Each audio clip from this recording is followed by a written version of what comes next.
5 minutos com você, programa 69. Pensava outro dia sobre por que muitos indivíduos elevados à condição de líderes insistem em manter seus seguidores presos às malhas da ignorância.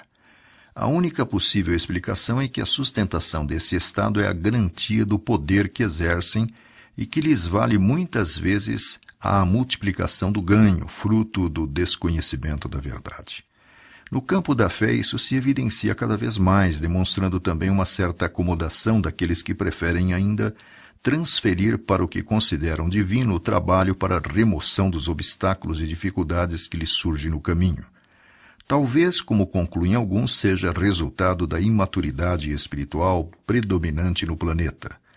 Há os que preferem o alheiamento, dizendo-se livre-pensadores, mas há os que rompem com essas duas estruturas e tornam-se o que se convencionou chamar atualmente buscadores da verdade.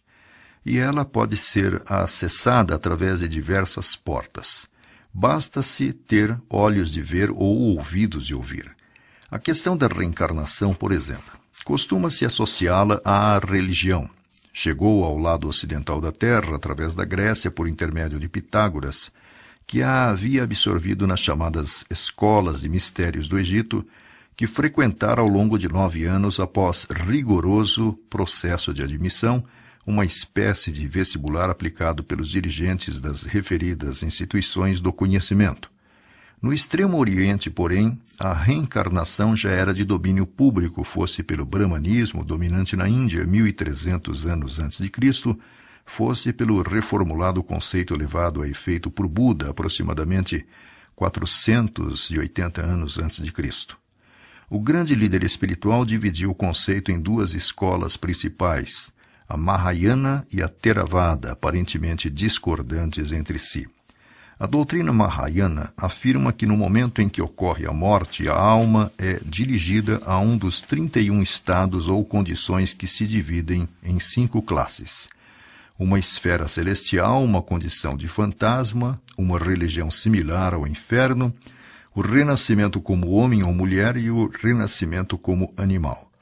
Segundo essa doutrina, os pensamentos mantidos na hora da morte são importantes. Se forem de natureza elevada, a alma poderá passar à esfera celestial. Mas, se a pessoa é de mau caráter, a alma cairá posteriormente no inferno, tão logo a energia ligada aos pensamentos mais elevados seja consumida. As tradições egípcias, porém, são provavelmente mais antigas. Um texto pretensamente datado de 3.000 anos antes de Cristo diz: antes de nascer, a criança viveu, e a morte não é o fim. A vida é um evento que passa como o dia solar que renasce. Mais próximo, contudo, é o Papyrus Anana, datado de 1320 a.C., que contém a seguinte mensagem: o homem volta à vida várias vezes, mas não consegue recordar-se das existências prévias, exceto de vez em quando, num sonho ou pensamento relacionado a algum acontecimento de uma vida anterior. Não pode estabelecer a data ou lugar desse incidente, mas apenas sabe que lhe é familiar. No fim, todas as suas vidas ser-lhe-ão reveladas. Consta que em Israel, no tempo de Jesus, a crença na reencarnação era geral. De acordo com o Talmud, um número limitado de almas havia sido criado por Deus e estas deviam reencarnar até que estivessem purificadas no dia da ressurreição. Consequentemente, diversas passagens do Velho e do Novo Testamento fazem pressupor o renascimento.